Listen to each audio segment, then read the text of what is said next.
Welcome back to my channel. So you all know कि हम लोगों ने अभी कौन सा चैप्टर लिया हुआ है। हम लोग क्लास 9th का चैप्टर नंबर 14 नेचुरल रिसोर्सेज पढ़ रहे हैं और अपनी पुरानी वीडियोस में we have talked about so many topics related to this video. और अभी हम लोग का जो करेंटली चल रहा है वो बायो जियो केमिकल साइकिल्स चल रही हैं। तो अभी हम लोगों ने अपनी पुरानी वीडियो में कौन कौन सी साइकिल पढ़ ली। हम लोगों ने वाटर साइकिल पढ़ लिया, ठीक है। हम लोगों ने नाइट्रोजन साइकिल पढ़ लिया, ठीक है। इसके बाद हम लोगों ने कार्बन साइकिल भी पढ़ लिया। Along with carbon cycle we have also talked about green house effect, ठीक है। और इस वीडियो में basically we are going to talk about oxygen cycle और उसके साथ साथ हम लोग ओजोन लेयर के भी बारे में बात करेंगे। तो जो ऑक्सीजन साइकिल है आपकी, यह आपकी लास्ट साइकिल है जो कि अभी आप लोगों को इस स्टैंडर्ड में पढ़ना है, ठीक है। इसके बाद ओजोन लेयर के बाद आपका ये जो चैप्टर है वो फिनिश हो जाना है, ठीक है। तो बात करते हैं ऑक्सीजन साइकिल की। तो यू ऑल नो कि जो ऑक्सीजन है हमारे एटमॉस्फेयर में, अगर हम अर्थ की बात करते हैं बेसिकली, तो वो बहुत ज़्यादा एबंडेंट अमाउंट में प्रेजेंट है, बहुत ज़्यादा अमाउंट में प्रेजेंट है ऑक्सीजन, ठीक है। और अगर देखा जाए तो ये एलिमेंटल फॉर्म में हमारे एटमॉस्फेयर में 21% अप्रॉक्स अगर हम कहें तो 21% ये हमारे एटमॉस्फेयर में प्रेजेंट है एलिमेंटल फॉर्म में। जैसे कि नाइट्रोजन है, ऑक्सीजन है, नाइट्रोजन है, कार्बन है, उसी तरीके से हमारा जो ऑक्सीजन वो भी एलिमेंटल फॉर्म में हमारे एटमॉस्फेयर में 21% प्रेजेंट है। जब हम नाइट्रोजन साइकिल पढ़ रहे थे तो वहाँ पर हम लोगों ने क्या देखा था कि 78% नाइट्रोजन प्रेजेंट है ना, और ये ऑक्सीजन कितना परसेंट प्रेजेंट है, 21%, ठीक है। अब क्या है कि जो हमारे एटमॉस्फेयर में अगर हम बात करें तो जो ऑक्सीजन है ना, उसकी एक कह सकते हैं कि प्रॉपर्टी है कि वो बहुत जल्दी किसी के साथ भी कंबाइन कर जाता है और कंबाइन करने के बाद बहुत सारे उसके कंपाउंड्स फॉर्म हो जाते हैं। जैसे अगर हम अपने एटमॉस्फेयर की बात करें तो वो कार्बन के साथ कंबाइंड करके मतलब ऑक्सीजन मतलब कंबाइन करके और कार्बन के साथ कार्बन डाइऑक्साइड बना देता है ना। तो इसी तरीके से नाइट्रोजन के साथ ये कंबाइन करके नाइट्रोजन ऑक्साइड बना देता है, ठीक है। इसी तरीके से अगर हम बात करें सल्फ़र के साथ तो ये सल्फ़र के साथ भी कंबाइन करके क्या बना देता है, सल्फ़र डाइऑक्साइड बना देता है, ठीक है। तो इसी तरीके से जो हमारा ऑक्सीजन है वो बहुत सारी चीज़ों में अगर हम देखें तो वो बहुत जल्दी किसी के साथ कंबाइन करके और वो कंबाइंड फॉर्म में बहुत जल्दी हमारे एटमॉस्फेयर में आप कह सकते हैं अर्थ क्रस्ट में जो ऑक्सीजन है वो प्रेजेंट है। अर्थ क्रस्ट में कैसे प्रेजेंट है, जैसे कि अगर अभी आप जब 10th क्लास में आप पहुंचोगे तो वहाँ पर आप मेटल एक्सट्रैक्शन के बारे में वहाँ पर डिटेल्ड फॉर्म में पढ़ोगे कि हमें ये जो मेटल्स हैं, जो हम मेटल्स के बारे में पढ़ रहे हैं, ये जो हम लोगों ने जितनी भी चीज़ें, चाहे वो कार्बन है, सोडियम है और जितने भी मेटल्स हैं, गोल्ड है, सिल्वर है, जितने भी ये सारे मेटल्स हैं वो कैसे एक्सट्रैक्ट किए जा रहे हैं। तो ये सारे जितने भी मेटल्स हैं ये दे आर प्रेजेंट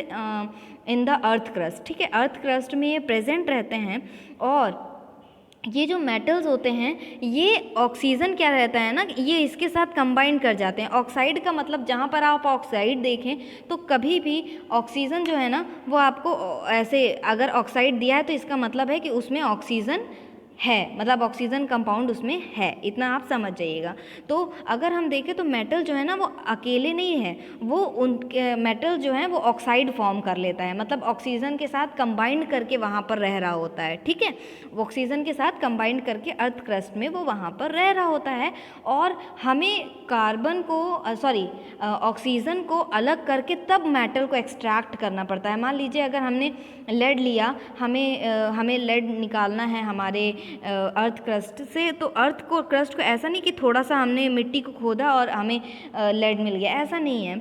बहुत ज़्यादा डीपर जाने पे ये मिलेंगे और सबसे ज़्यादा बड़ी चीज़ है कि ये ऑक्सीजन के साथ कंबाइंड स्टेट में वहाँ पर प्रेजेंट होते हैं। तो हमें पहले ऑक्सीजन को हटाना पड़ता है, उनके साथ रिमूव करना पड़ता है, तब हमें जो ओरिजिनल आप कह सकते हैं हमें प्योर मेटल मिल पाता है। ठीक है, तो इसी तरीके से सिलिकॉन के साथ में और मेटल के साथ में कार्बोनेट के फॉर्म में, सल्फेट, नाइट्रेट के फॉर्म में और अदर मिनरल्स में भी जो ऑक्सीजन है वो प्रेजेंट रहता है। ठीक है, इसी के साथ साथ जो एसेंशियल कंपोनेंट है बायोलॉजिकल मॉलिक्यूल्स में, जस्ट लाइक के हमें पता है ना कि हमारी बॉडी को कार्बोहाइड्रेट, प्रोटीन्स की, फैट्स की कितनी ज़्यादा ज़रूरत होती है। तो तो जो ऑक्सीजन है वो इस फॉर्म में भी carbohydrate, proteins, nucleic acid, fats में भी ये एसेंशियल कंपोनेंट्स में जो हमें ज़रूरत होती है उसमें भी ये प्रेजेंट होते हैं। ठीक है, अब एक और चीज़ है कि जब अगर हम ऑक्सीजन साइकिल की बात कर रहे हैं तो कैसे जो ऑक्सीजन का लेवल है हमारे एटमॉस्फेयर में वो मेंटेन रहता है, कैसे जो लेवल ऑफ ऑक्सीजन है वो हमारे एटमॉस्फेयर में मेंटेन रख पाता है, कैसे रह पाता है ये। तो सबसे बड़ी चीज़ ये है कि ऑक्सीजन जो हमारे एटमॉस्फेयर में प्रेजेंट है मेनली 3 प्रोसेसेस में अगर हम कहें तो इसका यूज़ भी होता है और ये आप कह सकते हैं कि इस फॉर्म में ये प्रेजेंट भी रहते हैं। ठीक है, oxygen from the atmosphere is used in 3 processes, basically 3 processes में यूज़ किया जाता है। पहला कंबशन के फॉर्म में, ठीक है, दूसरा रेस्पिरेशन और तीसरा formation of oxides of nitrogen. अब ये कंबशन क्या है? एनी सब्सटेंस, मतलब whatever we are burning in the presence of oxygen that is called as combustion. जो भी चीज़ हम ऑक्सीजन की प्रेजेंस में जो भी चीज़ हम बर्न करते हैं, एनी सब्सटेंस, तो that is called as combustion. ठीक है, उसको क्या कहा जाता है? उसको कंबशन कहेंगे हम लोग। तो अगर हम कोई भी चीज़ बर्न करते हैं, ठीक है, कोई भी चीज़ अगर हम बर्न करते हैं, जैसे हम लोग मैच स्टिक जलाते हैं तो तुरंत वो बर्न कर जाती है। क्यों? क्योंकि हमारे एटमॉस्फेयर में O2 प्रेजेंट है, ऑक्सीजन प्रेजेंट है। ठीक है, कैरोसिन को बर्न कर रहे हैं, इतने ज़्यादा फॉसिल फ्यूल्स हैं वो हम उनको बर्न कर रहे हैं। ठीक है, तो वो किसकी प्रेजेंस में बर्न कर रहे हैं? हम ऑक्सीजन की प्रेजेंस में हम उन्हें बर्न कर रहे हैं। तो कंबशन के लिए ऑक्सीजन बहुत ज़्यादा रिक्वायर्ड है। अगर ऑक्सीजन नहीं होगा तो कंबशन नहीं हो पाएगा। ठीक है, ऑक्सीजन जो है कंबशन को बहुत ज़्यादा सपोर्ट करता है, इसीलिए हमारे एटमॉस्फेयर में बहुत ही सही अमाउंट में ऑक्सीजन प्रेजेंट है, ना बहुत ज़्यादा ना बहुत ज़्यादा कम। ठीक है, अगर बहुत ज़्यादा अमाउंट में ऑक्सीजन प्रेजेंट रहेगा तो आग लगने के चांसेस बहुत ज़्यादा हैं, उनको बुझाने में हालत ख़राब हो जानी है। इस तरीके से आप समझ जाइए, क्योंकि ऑक्सीजन कंबशन को सपोर्ट कर रहा है ना, तो एक बार हल्की सी आग लगेगी एकदम तेज़ी से एक्सप्लोजन या फैल जाएगी ना, तो उसको रोकना बहुत मुश्किल हो जाएगा। तो हमारे एटमॉस्फेयर में जो ऑक्सीजन है वो एकदम करेक्ट अमाउंट में है। ठीक है, नाइट्रोजन जो है उसको बुझाने का काम करती है। ठीक है, तो नाइट्रोजन एकदम सही अमाउंट में 78% हमारे एटमॉस्फेयर में प्रेजेंट है। रेस्पिरेशन की बात करें तो अब ये जानिए कि हमारी बॉडी को एनर्जी की ज़रूरत होती है। पहली चीज़ बहुत अच्छे से जानिएगा कि हमारी बॉडी क्या करती है? रेस्पिरेशन करती है। क्या करती है? रेस्पिरेशन करती है। ठीक है, एनिमल्स की या ह्यूमन बींग्स की अगर हम बात करें तो हम रेस्पिरेशन करते हैं। तो हमारी पहली बात तो आप ये जान लीजिए कि हमारे जो सेल्स होते हैं उनमें ग्लूकोज प्रेजेंट होता है। ठीक है, सेल्स में क्या होता है? ग्लूकोज प्रेजेंट होता है। ठीक है, अब ऑक्सीजन हमारे रेस्पिरेशन में कैसे काम करते हैं? अब क्या होगा कि ये ग्लूकोज को तोड़ना पड़ेगा। ठीक है, तभी एनर्जी रिलीज़ होगी। हमको पता है ना कि हमको एनर्जी की ज़रूरत है। हमें कोई भी काम करेंगे तो हमें एनर्जी की ज़रूरत पड़ेगी ना, चाहे वो एनिमल्स हो चाहे ह्यूमन बींग्स हो, उनको एनर्जी की ज़रूरत पड़ती है। तो हमारे जो सेल्स हैं उनके पास ग्लूकोज प्रेजेंट होता है। जब हम लंग्स से O2 लेते हैं, ठीक है, जब हम लंग्स से O2 लेते हैं, ऑक्सीजन क्या करेगा? हमारी सेल्स तक लंग्स क्या करेगा? हमारी सेल्स तक O2 को पहुंचाएगा। ठीक है, लंग्स क्या करेगा? लंग्स सेल्स के थ्रू, मतलब ब्लड के थ्रू क्या करेगा? ब्लड के थ्रू ऑक्सीजन को हमारी एक एक सेल तक पहुंचाएगा। ठीक है, एक एक सेल तक O2 हमारे सेल्स में पहुंच गया। अब क्या करेगा? जो ग्लूकोज प्रेजेंट है उस सेल में, अब ये ऑक्सीजन जो है ना उसको ब्रेक डाउन करने का काम करता है, उसको तोड़ने का काम करता है। क्या करता है? उसको तोड़ने का काम करता है। अब ध्यान से सुनिएगा कि हमारे सेल्स में ग्लूकोज प्रेजेंट होता है। अब उस ग्लूकोज को जब हम ब्रेक डाउन करेंगे तब हमें एनर्जी मिलेगी। क्या मिलेगी? एनर्जी मिलेगी। ठीक है, तो क्या होता है कि हमारे लंग्स से हम क्या करते हैं, ऑक्सीजन को इनहेल करते हैं ना, तो हमारा लंग्स क्या करता है कि ब्लड के थ्रू सारी जगह पर, सारे सेल्स में वो ऑक्सीजन को भेज देता है। क्या करता है? भेज देता है। इसके बाद क्या होगा, जब O2 पहुंच जाएगा तो वो ग्लूकोज को ब्रेक डाउन कर देगा। ग्लूकोज को क्या करेगा? ब्रेक डाउन कर देगा। ठीक है, तोड़ देगा। जब ब्रेक डाउन कर देगा तो एनर्जी रिलीज़ हो जाएगी। ठीक है, क्या रिलीज़ हो जाएगी? एनर्जी रिलीज़ हो जाएगी, तो हम अपना काम आराम से कर पाते हैं। जब एनर्जी रिलीज़ होगी तो उसमें से कार्बन डाइऑक्साइड प्लस वाटर भी रिलीज़ होगा। ठीक है, क्या रिलीज़ होगा? कार्बन डाइऑक्साइड प्लस वाटर भी रिलीज़ होगा। तब क्या करती है, हमारी बॉडी को वाटर की ज़रूरत होती है, तो हमारी बॉडी वाटर को रीयूज़ कर लेती है, यूज़ कर लेती है। लेकिन कार्बन डाइऑक्साइड का हमारे शरीर में, हमारे बॉडी में या एनिमल्स की बॉडी में कोई ज़रूरत नहीं होती है, तो इसे हम लोग एक्सहेल कर देते हैं। क्या करते हैं? एक्सहेल कर देते हैं। समझ में आ रहा है ना? तो और इसका जस्ट अपोजिट होता है फोटोसिंथेसिस में।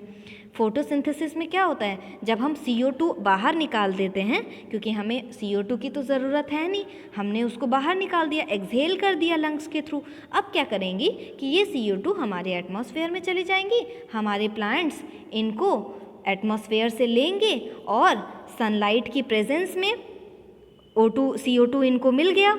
ठीक है, क्योंकि हमारे एटमॉस्फेयर में CO2 बहुत ज़्यादा अबंडेंट अमाउंट में है। ठीक है, इन्होंने सनलाइट के प्रेजेंस में CO2 हमारे एटमॉस्फेयर में है ही, प्लस वाटर इन्होंने रूट से ले लिया। ठीक है, अब ये अपना खाना खुद प्रिपेयर कर लेते हैं। जब ये अपना खाना प्रिपेयर कर लेंगे तो जब ये खाना बनाएंगे तो ये क्या रिलीज़ करते हैं, फिर ये जब खाना बनाते हैं तो ग्लूकोज प्लस ऑक्सीजन रिलीज़ करते हैं ना, तो ग्लूकोज ये अपना यूज़ कर लेते हैं।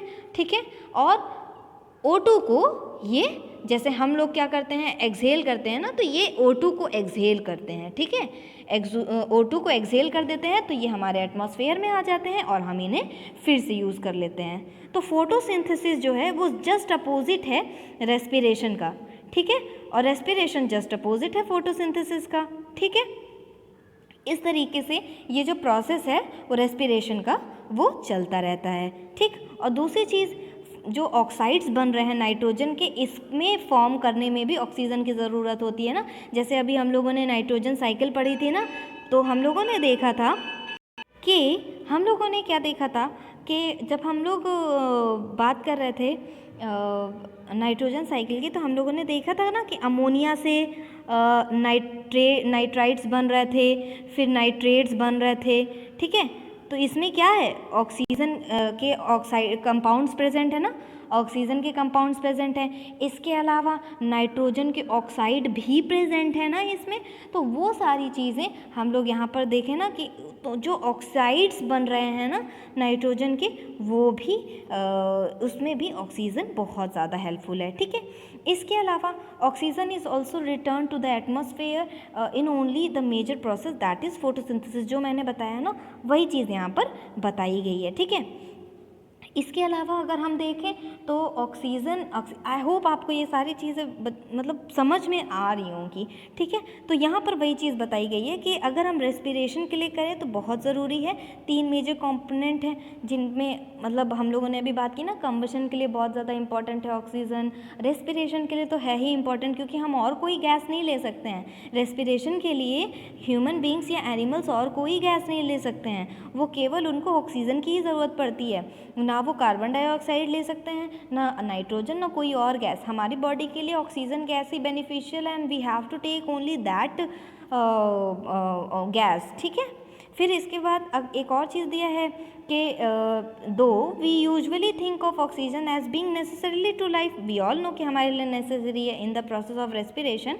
It might be interested to you to learn that some of the life, specially कुछ जो ऐसे बैक्टीरियाज होते हैं उनके लिए जो ऑक्सीजन है वो बहुत ज़्यादा पॉइजनस है। जैसे कि अगर बात करें नाइट्रोजन फिक्सिंग की, तो कुछ ऐसे बैक्टीरिया जो होते हैं, जो इवन जो प्रोसेस होता है नाइट्रोजन फिक्सिंग का, जो बैक्टीरिया उसमें कर रहे होते हैं, वो ऑक्सीजन की एब्सेंस में वो काम कर रहे होते हैं, ठीक है। अगर उनको ऑक्सीजन मिल जाएगा तो वो काम नहीं कर पाएंगे, वो मर जाएंगे। तो there are so many bacterias जो कि एनारोबिक होते हैं। एनारोबिक मतलब विदाउट ऑक्सीजन की प्रेजेंस में वो अपना काम करते हैं, ठीक है। अब यहाँ पर ये जो साइकिल है ना उसको देख लेते हैं, ये साइकिल में क्या बता रहे हैं। अब देखिए इस साइकिल में इन्होंने क्या बताया है कि अब जैसे एटमॉस्फेयर में ऑक्सीजन प्रेजेंट है, इन्होंने वही चीज़ बताई। अब हम रेस्पिरेशन करते हैं ना, हमें O2 चाहिए तो हम O2 लेते हैं एटमॉस्फेयर से, क्योंकि और O2 हम ले रहे हैं अपने एटमॉस्फेयर से। रेस्पिरेशन हुआ, हमने रेस्पिरेशन किया, एनिमल्स ने रेस्पिरेशन किया, उसमें से CO2 और H2O निकल जाता है, ठीक है। CO2 और H2O निकल जाता है ना। इसके बाद जब ये बाहर निकल जाता है तो वी ऑल नो कि जब हम एक्सहेल कर देते हैं तो कुछ अमाउंट में H2O भी बाहर निकल के आता है। और उसके बाद में ये क्या होगा, फोटोसिंथेसिस जो प्लांट्स कर रहे होंगे उनके लिए ये बेनिफिशियल होगा, तो ये उनके काम आएगा। सनलाइट की प्रेजेंस में, वाटर की प्रेजेंस में और कार्बन डाइऑक्साइड की प्रेजेंस में ये खाना बना लेंगे, ठीक है। फोटोसिंथेसिस कर पाएंगे हमारे प्लांट्स, ठीक है। फिर जब वो फोटोसिंथेसिस कर लेंगे सनलाइट, कार्बन डाइऑक्साइड और वाटर की प्रेजेंस में, तब वो ग्लूकोज को यही ऑर्गेनिक मॉलिक्यूल्स ग्लूकोज को और ऑक्सीजन को फिर रिलीज़ करेंगे, ठीक है। तो इस तरीके से ये जो पूरा प्रोसेस है वो साइकिल चलती रहती है, ठीक है। तो आई होप आपको ये चीज़ समझ में आई होगी। Okay, so our next topic is ozone layer, ठीक है। तो हमारा जो नेक्स्ट टॉपिक है वो ओजोन लेयर है। तो जैसे आपको पता है ना कि जैसे हमारी अर्थ है तो उसके आसपास एटमॉस्फेयर की एक बड़ी सी ब्लैंकेट है, उसी तरीके से जो हमारा अर्थ है उसके आसपास में, उसके चारों तरफ एक कवरिंग है जिसे हम लोग कहते हैं ओजोन की लेयर, ठीक है। ओजोन की कवरिंग उसे कहते हैं, ठीक है। तो ये जो कवरिंग है वो धीरे धीरे डिप्लीट हो रही है। डिप्लीट इन द सेंस कि वो ख़त्म हो रही है, ठीक है। लेयर का मतलब क्या होता है, कवरिंग हो गई, और डिप्लीशन का मतलब हो जाता है कि वो धीरे धीरे ख़त्म हो रही है। अब जैसे ये देख रहे हैं ना, ये जो ग्रीन पार्ट आप देख रहे हैं, आप ये कह सकते हैं कि this green covering is called as ozone layer.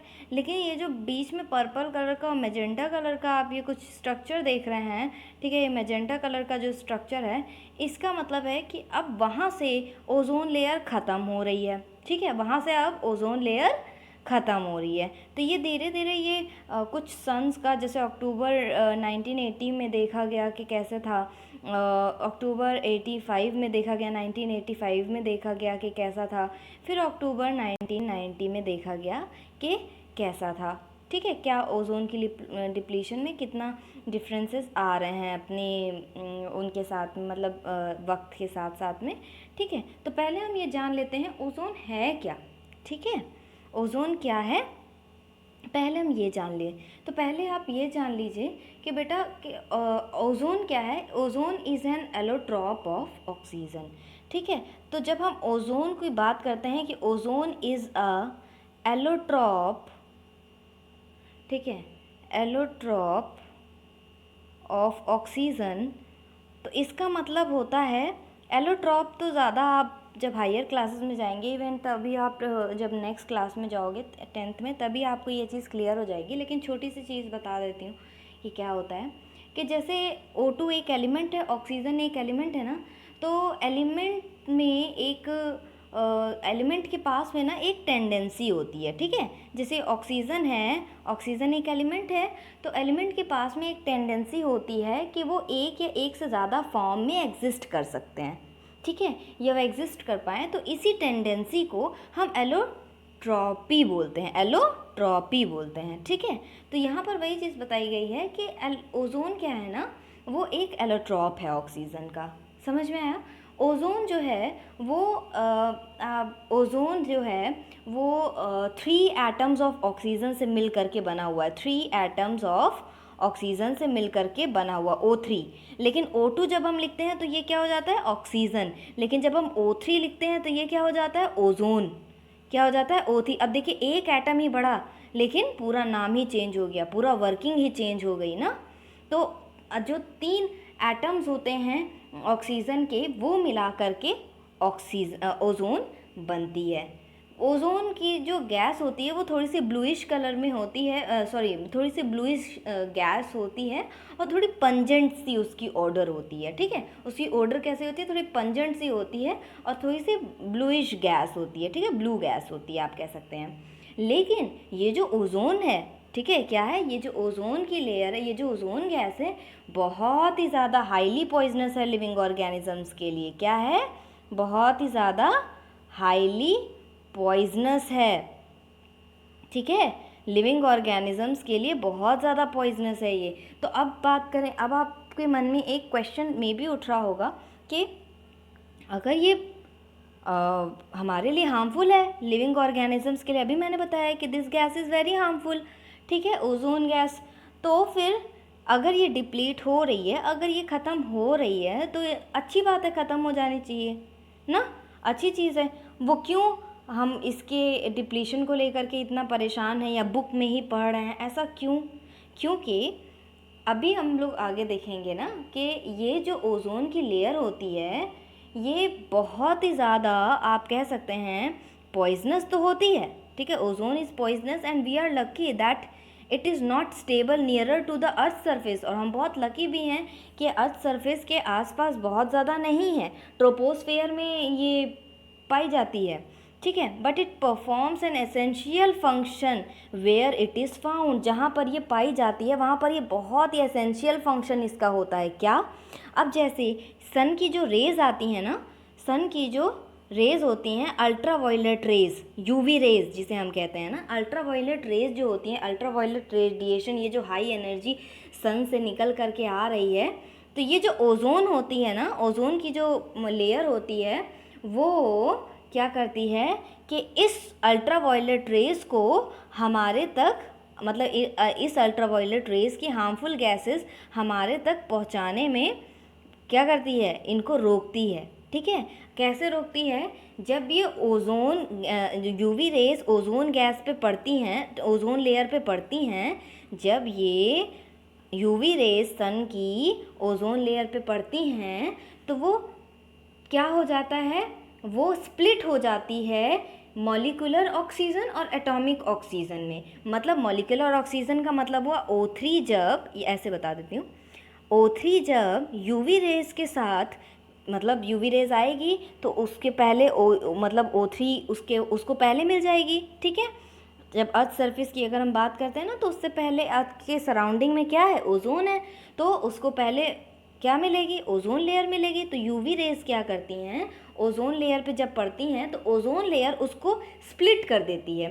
किस में स्प्लिट कर देती है, मॉलिक्यूलर ऑक्सीजन में और एटॉमिक ऑक्सीजन में, ठीक है, किस में, और एटॉमिक ऑक्सीजन में का आप कह सकते हैं स्प्लिट कर देती है, तो O2 हमें मिल जाता है जो कि हमारे लिए बेनिफिशियल होता है, ठीक है। और जो O रहेगा वो कंबाइंड स्टेट में भी हो सकता है, किसी भी मतलब किसी के साथ भी, किसी भी एलिमेंट के साथ कंबाइन होकर के कोई और कंपाउंड बना लेगा। और इसके साथ साथ क्या होता है, हीट भी रिलीज होती है, ठीक है, इसके साथ साथ हीट भी प्रोड्यूस होगी। जब ये स्प्लिट होगी तो मॉलिक्यूलर ऑक्सीजन के साथ, एटॉमिक ऑक्सीजन के साथ कुछ हीट भी रिलीज़ होती है। तो इसका काम क्या होता है, ये जो हार्मफुल रेडिएशन आ रही हैं सन की, इनको एब्जॉर्ब करना, ठीक है, इनको एब्जॉर्ब करना, ताकि वो जो हार्मफुल रेडिएशन है वो अर्थ तक ना पहुंच पाएँ, और जितने भी लाइफ फॉर्म्स रह रहे हैं अर्थ पे, चाहे वो एनिमल्स हों, चाहे वो प्लांट्स हों, चाहे वो ह्यूमन बींग्स हों, उनको डैमेज नहीं कर पाएँ, ठीक है। रिसेंटली देखा गया है कि जो ओजोन लेयर है वो डिप्लीट होता जा रहा है, ठीक है, लेकिन अभी अभी वी ऑल नो कि कोविड की सिचुएशन चल रही है, तो इधर भी चीज़ जो लॉकडाउन हुआ है इसकी वजह से कोई ऐसी factories, industries, vehicles, everything was stopped, and due to which हम लोगों को ये देखने को मिला है कि जिस तरीके रिवर्स बहुत साफ़ हो गई हैं, एटमॉस्फेयर थोड़ा सा क्लीन हो गया है, ठीक है, इसी तरीके से ओजोन लेयर में भी कुछ सुधार देखने को मिला है, कुछ इम्प्रूवमेंट उसमें देखने को मिला है। बिकॉज जो इंसान हैं, बहुत कभी कभार तो बहुत ही ख़राब काम करते हैं इंसान जो क्या करते हैं ना, बहुत सारे ऐसे कंपाउंड यूज़ कर रहे हैं जो कि हमारी ओजोन लेयर के लिए बहुत ज़्यादा हानिकारक है। वी ऑल नो कि हार्मफुल है हमारे लिए, हमने अभी पढ़ा ना कि बहुत ही ज़्यादा पॉइजनस गैस है हमारे लिए ना, लेकिन हमारी अर्थ से थोड़ी सी वो इतना नहीं है कि हम उसके टच में रह रहे हैं ना, लेकिन वो हमको यूवी रेस से, अल्ट्रावायलेट रेस से, हमारे सन की अल्ट्रावायलेट रेस से, हार्मफुल रेडिएशन से वो हमें बचा भी तो रही है ना। तो हम क्या कर रहे हैं, ये तो ओजोन डिप्लीशन समझ में आया ना क्या होता है। ये जो रिडक्शन है, ये जो रिडक्शन हो रहा है, रिड्यूस हो रहा है ये कंसंट्रेशन ओजोन लेयर की, आप कह सकते हैं कि reduction in the concentration of ozone layer is called what? Ozone depletion. इसी को हम लोग बोलते हैं ओजोन डिप्लीशन। अब इस ओजोन डिप्लीशन के सब्सटेंसेस क्या हैं, क्या क्या कंपाउंड्स हम यूज़ कर रहे हैं। तो पहली चीज़ है CFCs, जो कार्बन कंपाउंड्स भी CFCs जैसे क्लोरोफ्लोरोकार्बन जिसे हम लोग कहते हैं। तो इसमें क्या है कि ये भी हमारे लिए सूटेबल नहीं है। इससे हमारा जो क्योंकि ये क्लोरीन, फ्लोरीन और कार्बन से मिलकर के बना है, ठीक है। और इसके अलावा हेलोजेंस भी हैं और मेथिल ब्रोमाइड भी है, मेथिल ब्रोमाइड, ठीक है, ब्रोमाइड और नाइट्रोजन ऑक्साइड एंड क्लोरीन और हेलोजेंस हो गए। तो ये सारी भी चीज़ें, ये सारी जो गैसेस हैं ना, ये भी हमारे ओजोन लेयर को डिप्लीट कर रही हैं, ख़राब कर रही हैं। और ये सब कहाँ से निकल रही हैं? फैक्ट्रीज से निकल रही हैं। हम एयर कंडीशनर यूज़ करते हैं, रेफ्रिजरेटर यूज़ करते हैं, उसमें इनका यूज़ होता है। हम जो शेविंग फोम यूज़ करते हैं उसमें भी इनका यूज़ होता है।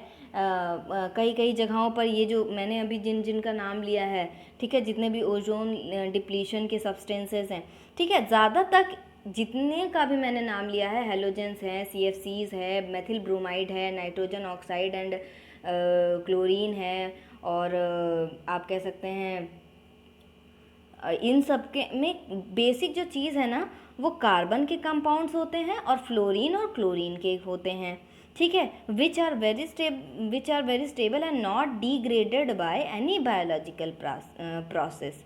समझ में आया? तो जिसकी वजह से ये हमारे ओजोन को क्या कर रही हैं, ख़राब कर रही हैं। जब ये once they reach the ozone layer they would react with the ozone molecules. Ozone molecules के साथ क्या करते हैं ये, अगर ये इसके साथ चले जाते हैं तो इसके साथ रिएक्शन स्टार्ट कर देते हैं। जब इसके साथ रिएक्शन स्टार्ट कर देंगे तो reduction of the ozone layer and हमें देखने को मिलेगा, ठीक है। तो अब इस तरीके से हमारा जो ओजोन है वो क्या हो रही है, वो डिप्लीट हो रही है। तो यहाँ पर अब एक चीज़ बताई गई है कि जब ये बुक इंट्रोड्यूस हुई होगी तो उस समय देखा गया था कि उस समय डिस्कवर हुआ था कि there is a hole in the ozone layer above the Antarctic. तो अब अगर होल हो जाएगा, क्योंकि अगर ओजोन लेयर डिप्लीट कर गई तो वहाँ पर तो होल हो जाएगा तो अल्ट्रावायलेट रेस क्या होंगी, आराम से पूरी अर्थ पे आ जाएंगी। वो हार्मफुल रेडिएशन आराम से अर्थ पे आएंगी, और जब अर्थ पे आएंगी तो उससे क्या क्या हो सकता है, स्किन कैंसर हो सकता है, ठीक है, और आंखें डैमेज हो सकती हैं, आइज़ प्रॉब्लम हो सकती है। इसके अलावा जो क्रॉप्स हैं वो ख़राब हो सकते हैं, ठीक है। और इसके अलावा क्या हो सकता है कि इम्यून सिस्टम भी ख़राब हो सकता है, और बहुत सारी ऐसी चीज़ें हैं जो बहुत सारी डिजीज़ेस कॉज कर सकती हैं उस ओजोन लेयर के डिप्लीशन की वजह से, ठीक है। तो इसमें देखा गया है कि एक होल देखा गया था, डिस्कवर किया गया था अबव द अंटार्कटिका। तो it is very difficult to imagine the consequences. यहाँ पर बताया जा रहा है कि बहुत डिफ़िकल्ट है इमेजिन करना इसका कॉन्सिक्वेंस, जो लोग रह रहे हैं अर्थ पे अगर एक बार ओजोन लेयर डिप्लीट हो गई तो, ठीक है। But many people think that it would be better not to take chances, and these people advocate working towards stopping all further damage to the ozone layer। तो अभी बहुत सारे वर्क किए जा रहे हैं कि जो ओजोन लेयर है उसको बचाया जा सके, ठीक है, उस ओजोन लेयर पे कोई भी खतरा नहीं हो, ओजोन लेयर सेफली बची रहे, ठीक है। तो इसके लिए बहुत वर्क कर रहे हैं। बट एक चीज़ का बहुत ध्यान देना, O2 हमारे लिए बहुत बेनिफिशियल है, लेकिन O3 हमारे लिए बिल्कुल भी बेनिफिशियल नहीं है, लिविंग ऑर्गेनिज्म के लिए बेनिफिशियल नहीं है, ठीक है। So here we have completed our natural resources chapter of class 9th। ठीक है, चैप्टर नंबर 14 हम लोगों ने कंप्लीट कर लिया है। तो I hope you all have understand all the things very well. ठीक है, आई होप आपको सारी चीज़ें अच्छे से समझ में आ गई होंगी।